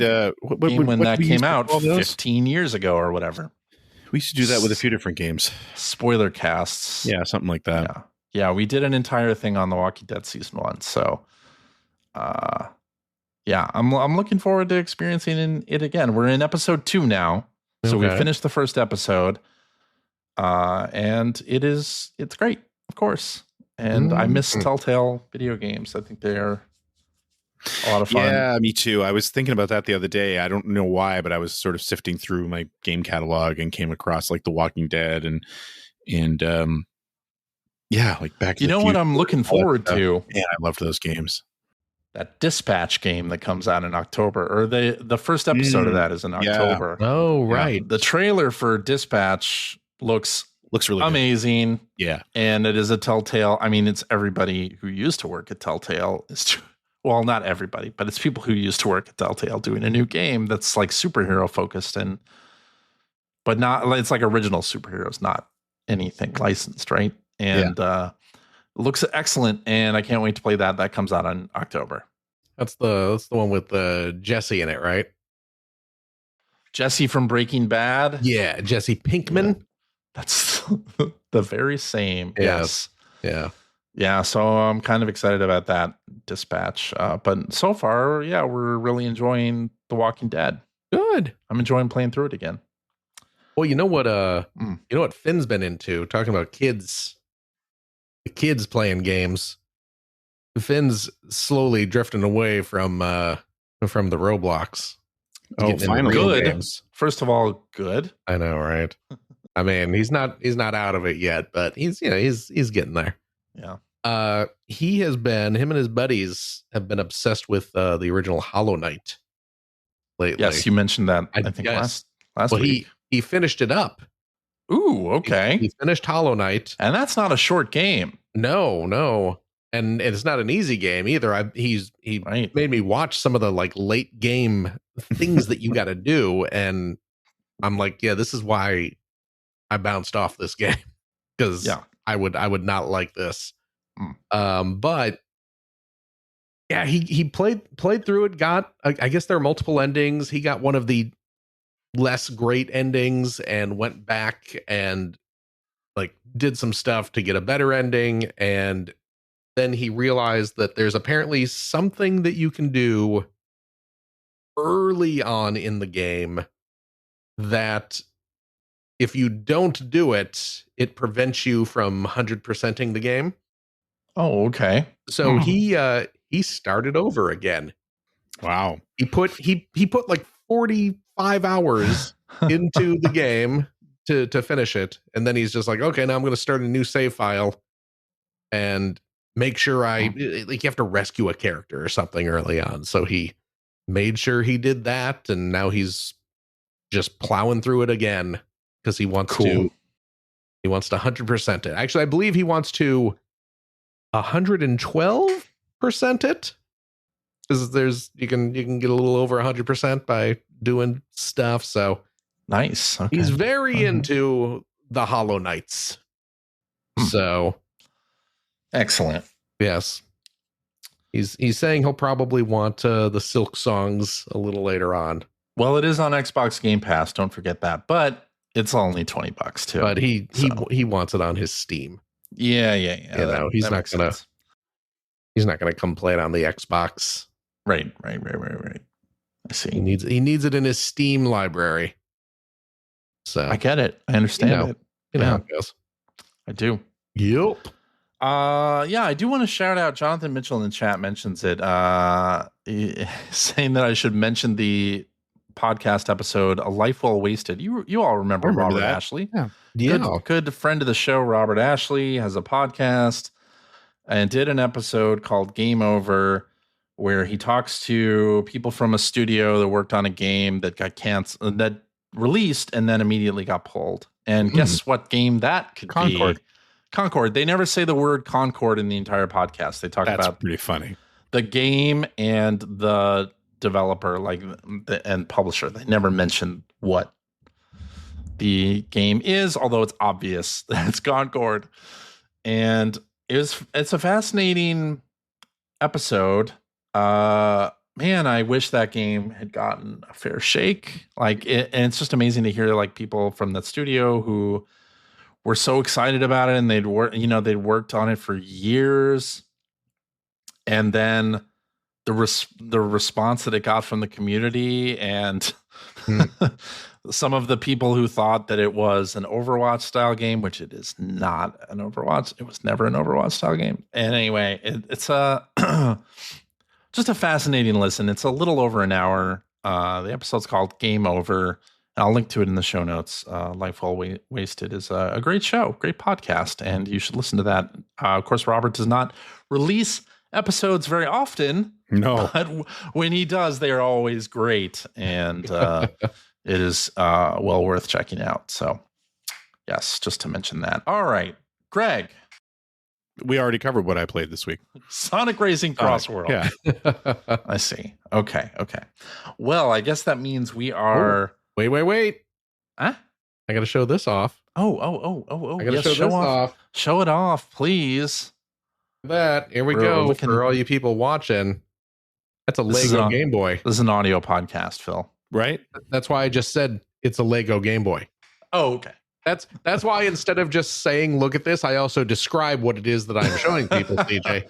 Well, I was going to say that it was the field section of Silent Hill. You just didn't let me. It's the Lego Game Boy. Yes. Look at that. I haven't busted because that is sweet.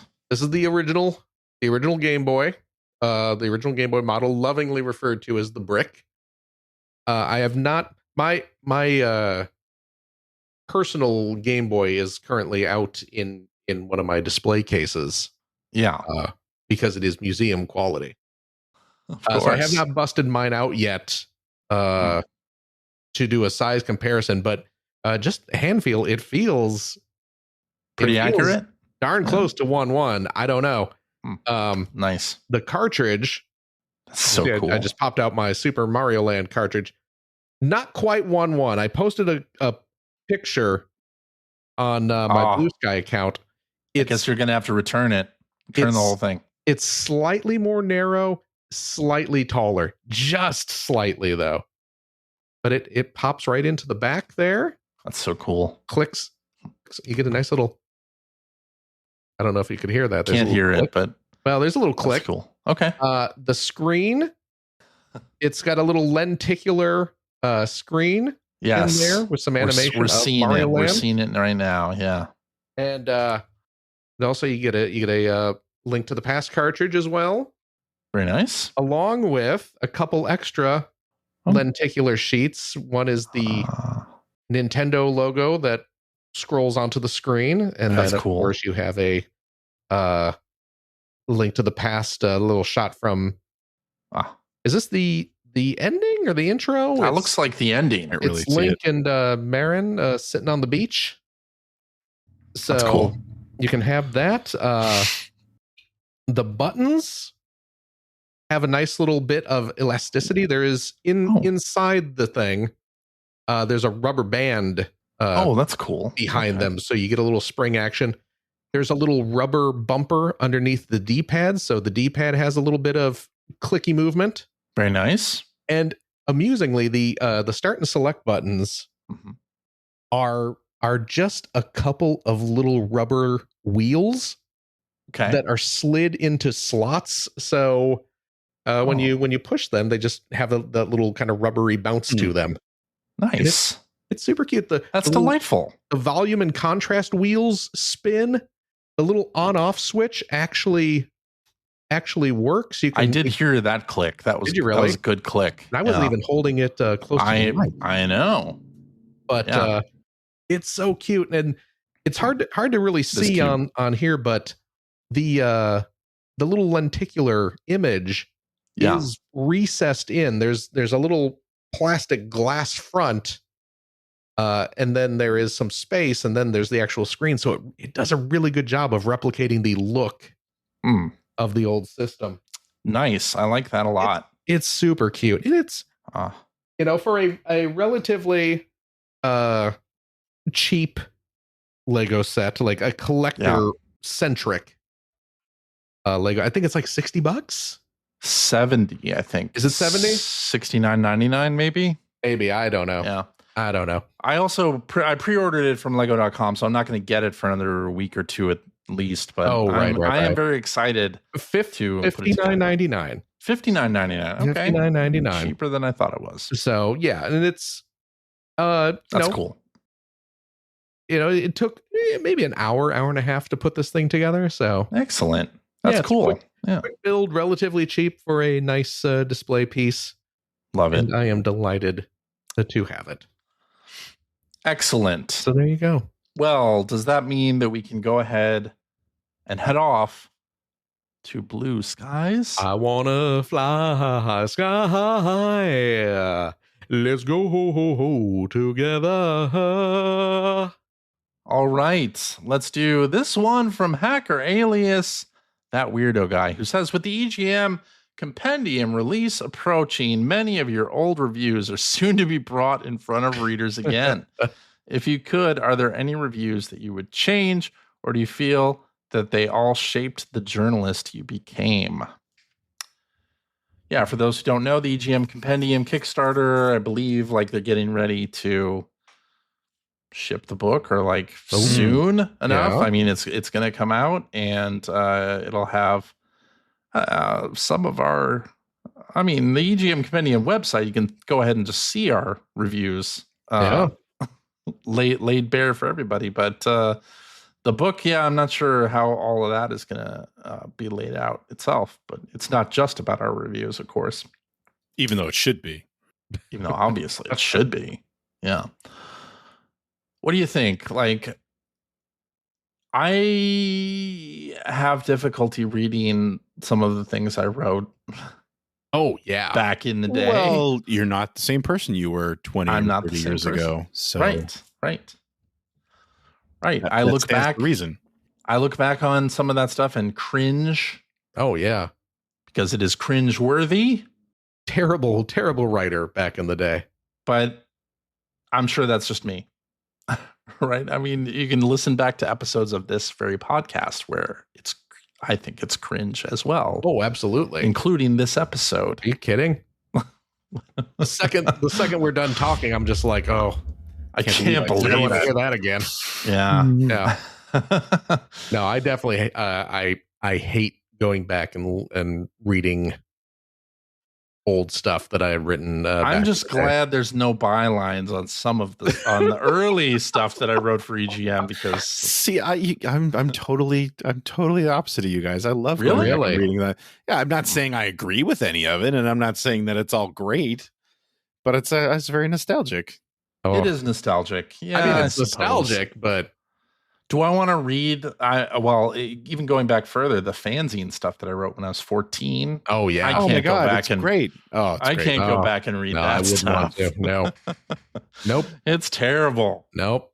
But, yes, it's nostalgic, sure, but very nostalgic. It's not good nostalgia. I mean, I've even gone back because I had to go look something up recently, and I ended up back on Gaming Age on archive.org on the Wayback Machine.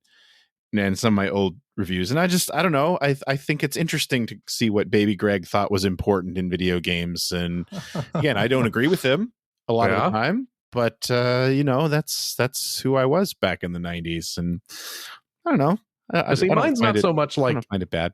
The content of it. It's just I was not a good writer. No, mine's I both. agree. You were not a good writer. No, although I was clearly better than enough people that I could be employed as a professional writer. Mm-hmm. But I think that speaks more to the state of everyone else than it does to me.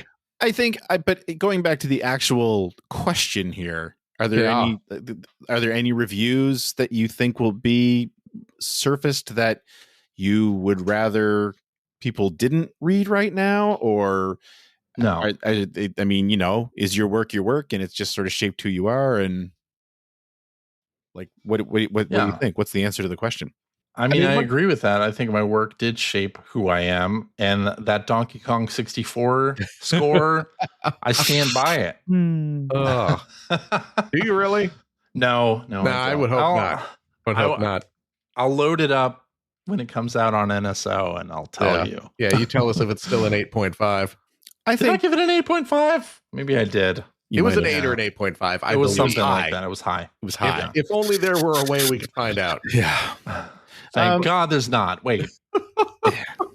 No, I think I'm the same way. I don't care about what either. People see. I mean, I feel like in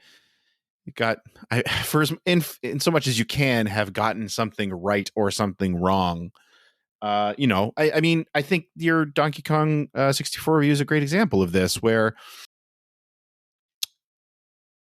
you must have liked it. I did like it at the time. Something about it. I did. So, what's wrong with that?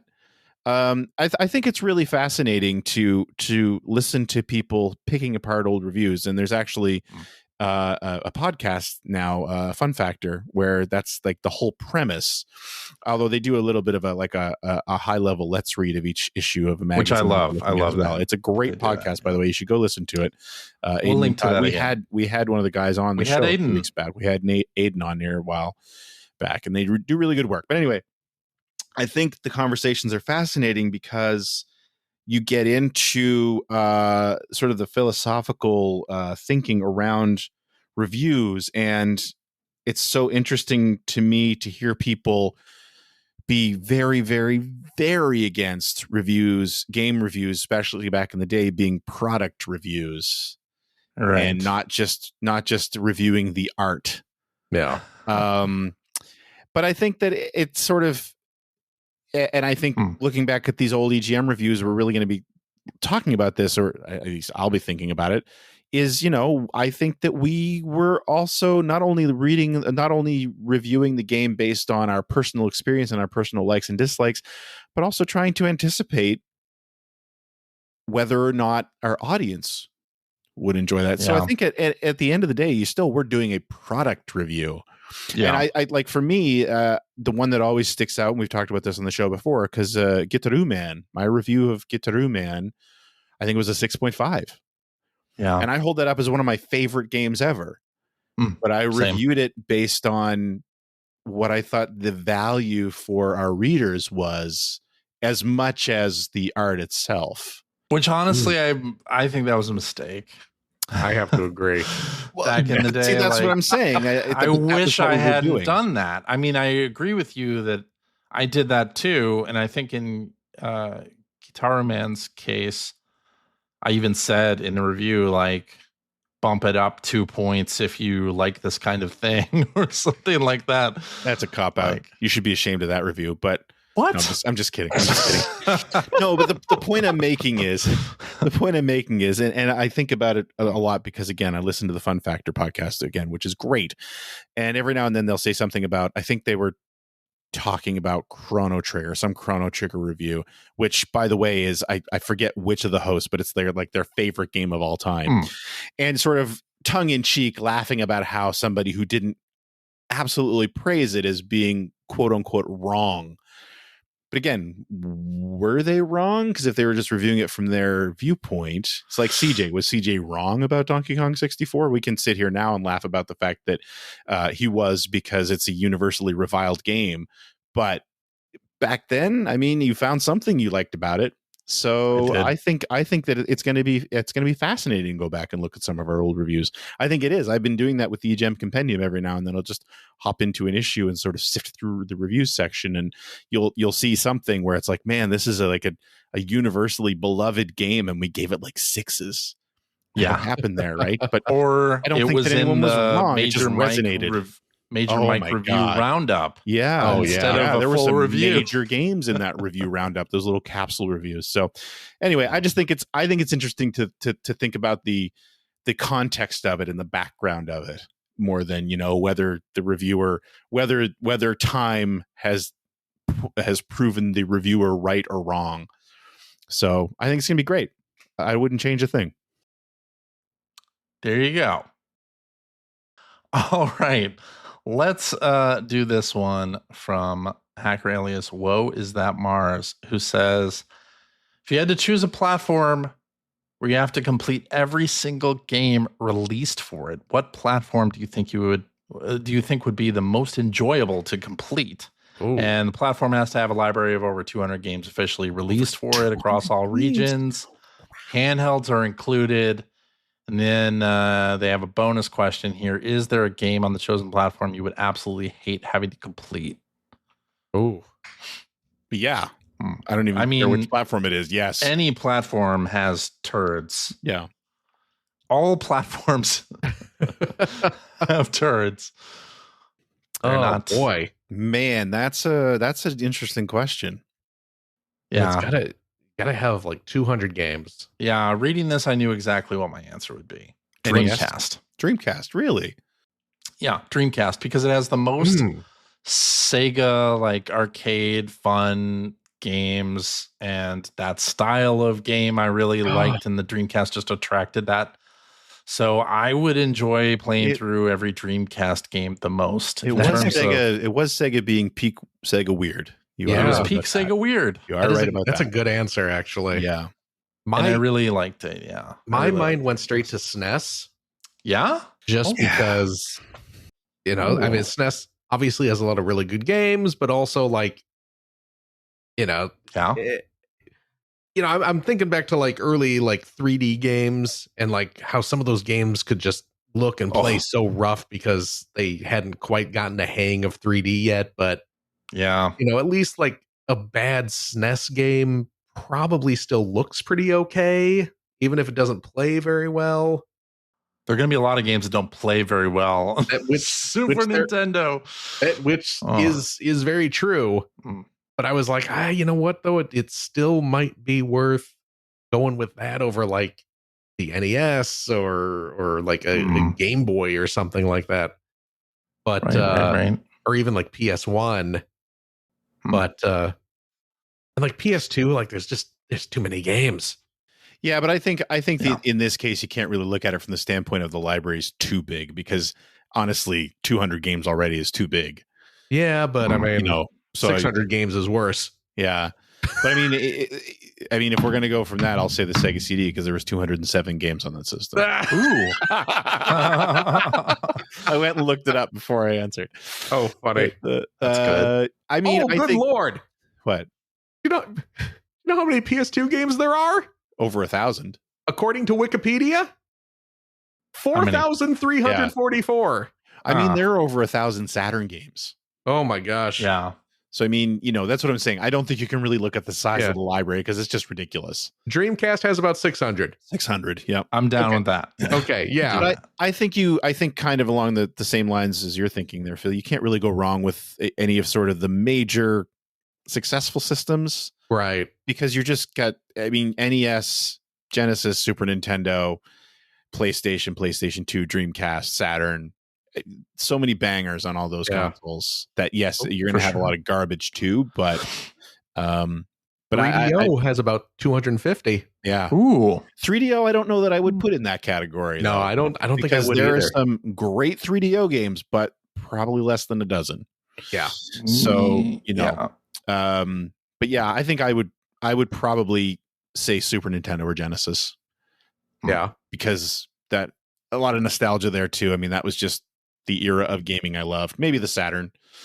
But yeah, Super Nintendo or Genesis. And would there be any games on any of those I would dread playing? Absolutely. There was some absolute garbage on all of those consoles. Oh yeah. Floygan Brothers. I've been forced to play things like Batman Forever and Wayne's World in years past for Extra Life, and those were painful to play. Yeah. Yeah. So yeah. What was the game that you wouldn't want to play on the SNES there, Phil? Gosh, I mean, Greg named a couple big ones. That Wayne's World game is bad. Oh, it's so bad. Really bad. Talk about games that don't play well. That is definitely up there. Geez, yeah, that might be your answer. That might be. I mean, it's exceptionally bad. If you gave me a list of Super Nintendo games and had me look through them, I could probably find one I would want to play less, but one is not popping to mind immediately. I see. Yeah. Okay. Yeah. All right. Well, let's move on. Let's do this one from DWN Logic. Let's just read this out. You guys have been a constant presence in my life for almost 2 decades. Oof. Making me feel old here. Been through a 14-year marriage and another relationship after that, all with you three. Mm-hmm. Is it weird for you guys to think how well some people know you and yet you've never even met them? It's a little weird. It is. It's weird to experience it. Yeah. You know what I mean? Like, I don't think about that, but and not that this has happened a ton of times over the course of my life, but along with this podcast, I mean, we were all part of pretty majorly successful magazines for a chunk of our careers. Yeah. So we've been public figures in that respect for more than 2 decades. That's true. And it's always been a little bit jarring to have someone walk up to, especially going to like a trade show or something, and not to say that I don't like it, but someone walk up to you and talk to you like they know you, and you have to kind of say things like, "Oh, right, like they probably do know a lot of me." That sounds. I actually really enjoy that. Selfish, but there's something about there's it that's something fun. about it too that's great. But it does feel weird because it's not like even though we've been sort of public figures, not in any major way. Not celebrities in any major way. So to get treated like that every now and then, I don't know with you guys, but maybe once or twice in my life, I've met somebody who acted a little bit starstruck, and that was a little bit not off-putting, but just it threw me. Yeah, it's like I don't think that's happened. I don't deserve that at all. So, but it is nice to hear that we've been part of people's lives for so long, and they like to listen. Hopefully, a positive part. Yeah, hopefully a positive part. Yeah, for sure. This is in October, it will be 19 years that we've been doing this show. Oh my gosh. Next year, it'll be 20. And that's kind of crazy to think about that. This has gone on way longer than any of us were actually in journalism or writing about video games, for sure. So And I mean, talking about it's always interesting to look at the podcast run, like the way DWN Logic even calls out, like, through a 14-year marriage and another relationship. Yeah. Thinking back to where we all were when we started this. Yeah. I mean, 2 of us have been married and divorced during that time. We all have children that didn't exist when we started this show. Yeah, it's crazy. It's crazy. Yeah. Indeed. It is weird. All right, let's finish up with this one from a hacker alias Beardomorph, who says, has anyone ever complained about Satan being on the show? Not anyone smart.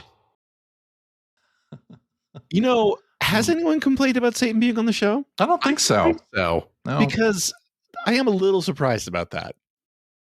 I'm a little surprised about that too. Such a nice guy. Well, I know. I mean they should. Who would complain about lovable scamp Satan himself? Lovable scamp. Yeah. You know me. You love me.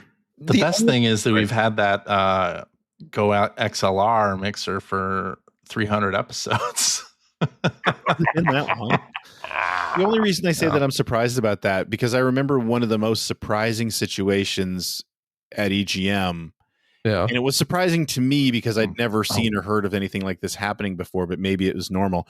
So there was I'm trying to remember what review it was. I think it was SOCOM, one of the SOCOM games.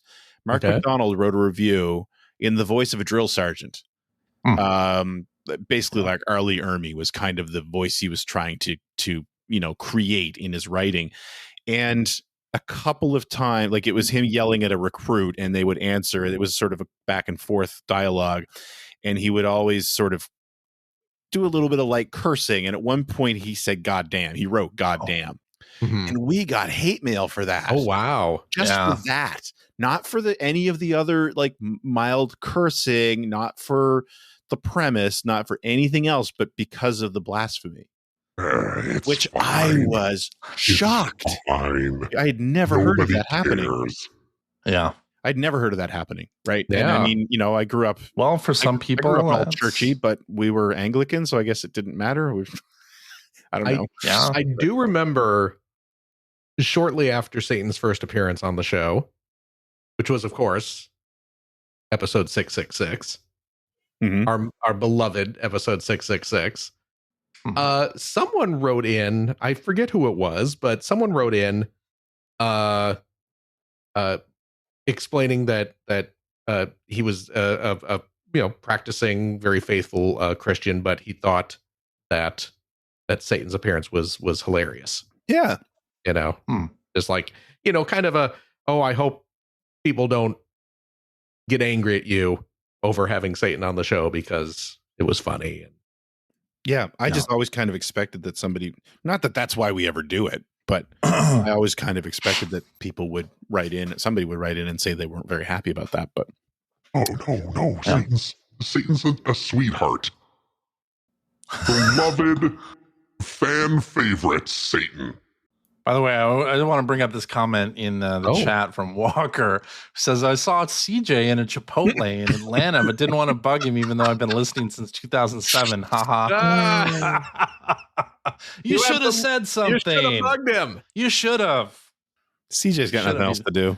Yeah, You totally could have. I would have appreciated it for sure. The man's in a Chipotle. That's his private time. Right. It's clearly not my private time. CJ's time. Yeah. I'm off at the Chipotle. What do you get at the Chipotle there, CJ? Well, it varies. Runs. one of them steak burritos. Usually. Okay. Brown rice, black beans. You got your steak in there. You got your corn salsa. You got your cheese, your sour cream, your lettuce. Okay. Yeah. We went to Ontario this summer. My kids were super excited to go to a Chipotle because we don't have them here.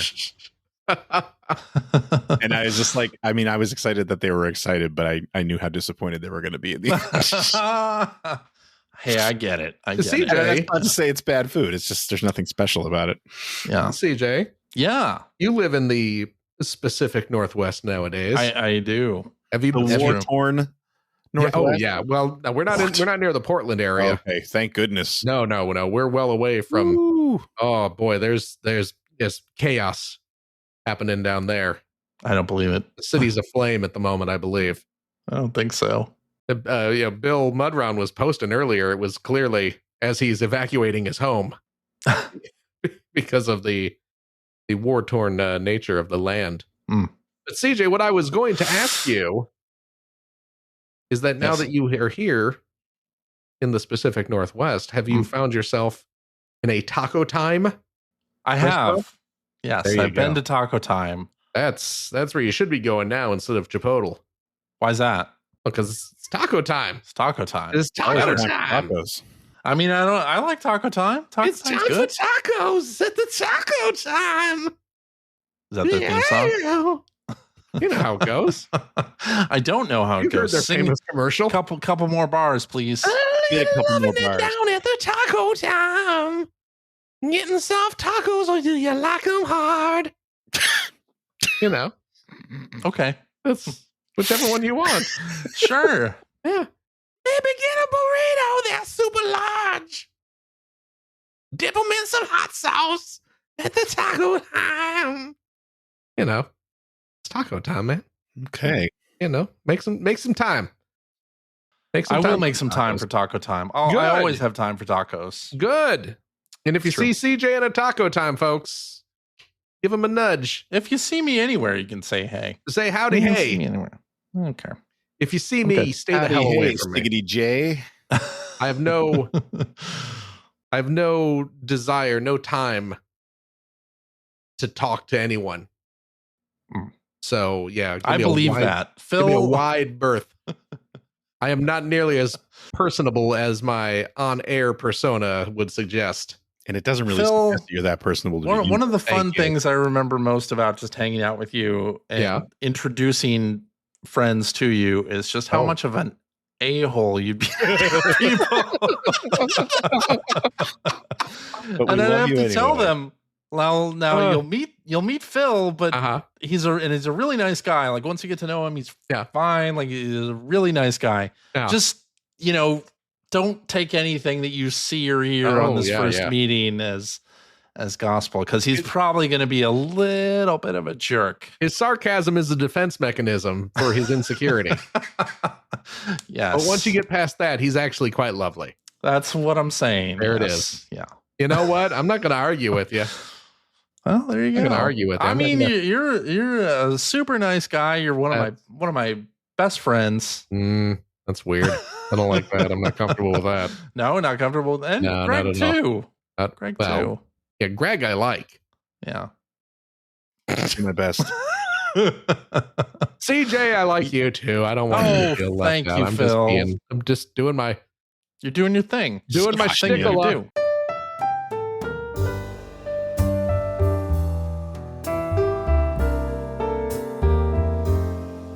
Alrighty, and that is our show. Oh for my this gosh, week. we're done. Thank you very much for listening. If you have a question for us or would like to comment on something you heard, you can direct that to @P1 Podcast on Blue Sky, or you can go to our internet website at player1podcast.com. There you'll find our contact information. You will find show notes and links to all the things that we talked about, alongside a link to our Discord server where you can discuss this episode with us and our other listeners. If you would like to subscribe to the Player One Podcast, you can do so by visiting Player. Can you actually subscribe by visiting Player One Podcast? Yes, you can. There's a little button that says subscribe that'll let you subscribe to the show. Well, then that's still valid, folks. It's valid. I haven't, you know what? I'll be honest. I haven't been to player1podcast.com. That makes two of us. In a couple minutes. No. It's been a little bit. I need to update it. Do you? Bad, but Do you? Yeah. Let's not talk about that. I mean, You it's a can wonderful website. subscribe to the Player One Podcast by visiting player1podcast.com or by loading up your favorite podcast listening app. We're also on Spotify. You can like us on Facebook. You can watch video archives of our show on the youtubes.com/P1 Podcast, or you can watch us live most weeks on the Facebooks, the YouTubes, the Twitch.televisions. Just follow our Blue Sky account to find out when we're doing our next live show. Typically, it is Sunday evenings at 5:30 Pacific time. So join us, won't you? And I'll tell you what, if you like what you've heard, and how could you, head over to patreon.com/B1 podcast. Throw a few shekels our way. CJ has got a hankering for some more Chipotle, and only you and your dollars can get him to them delicious burritos and tacos and rice bowls full of steak. CJ won't settle for those chicken. He's going straight for the steak. He's paying that extra $1.50 to get the steak. Okay. Yeah, because he's fancy. He's an elegant diner. That's true. Yeah, see? But very elegant. Pinkies out at Chipotle, everyone. Oh. The gentleman here. Pinkies out. That's pretty good. Of course. What we'll actually use that Patreon money for is to keep our show running and streaming and all that stuff. You know all that.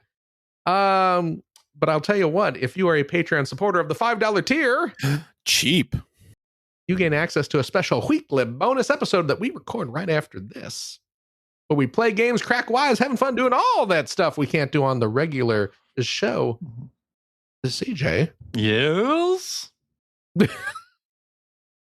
I was amused by your voice. No. Do we have a game this week? Of course, I'm just delaying so I can bring up the email. I was like, does wait, that what? Email say, sorry, no game this week? I was like, what is the game this week? I don't know. We do have a game. Oh, we do. It is based around game subtitles. This is a Jeopardy game? It's a Jeopardy game. We're going to get the subtitle of a game, and we have to name the main title. Oh. Okay. And then there's a reversey category where it's the opposite, where we get the main title and we have to recall the subtitle. So this will be. Oh, that sounds fun. This will be very fun, I think. And that a listener sent that in? Do Indeed. we know who? Yes. Listener Adrian sent that in. Okay. Yes. Well, there we go. Thank you. Yes. We'll see. This is one of those ones that, like, I hear the premise and I'm like, you know what? That actually sounds like we could do really well at it. It could be really fun, right? But I have a feeling we're gonna perform poorly. Yeah. I don't know. We'll see. Join us for that, friends. And I'll tell you what, if you have a couple bucks left, why don't you go to patreon.com/Greg Seward to help support Greg's outstanding, and it is outstanding, web series about North America's favorite runner-up, the Sega Genesis. Thank you, Phil. And if you are a supporter of the $3 variety. Oh, that is a portmanteau of Satan supporter. Right. If you are a supporter who supports definitely getting the Dark Lord Satan, send your complaints of blasphemy to CJ. What? You heard me, you devil-worshipping, Christ-hating That's not true. But fine, I'll take your complaints anyway. It's okay. I'm just playing. We're all having fun here. It's cheap, though.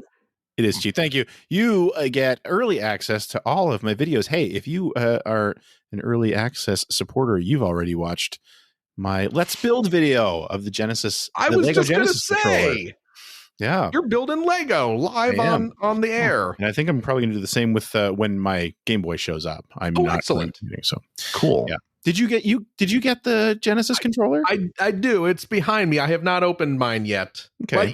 It's a fun little build. It's not terribly long, but that's not true. I did open it. I haven't built it yet. You know what I'm going to say, what I'll say about that, and I said this in the video too. Was that? I kind of wish they hadn't revealed that the little Green Hill Zone diorama was on the back of the controller. Oh, really?